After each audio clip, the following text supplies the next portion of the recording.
Does your car sound like this? When it stands still and you turn the wheel, it's really noticeable.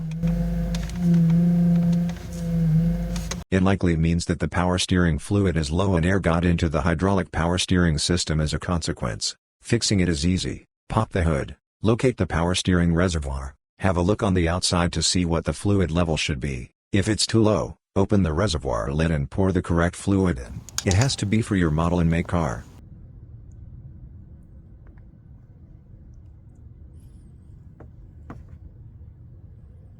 Once it's filled to the maximum allowed level, close the reservoir lid and then the hood. You are good to go. Thank you and subscribe for more.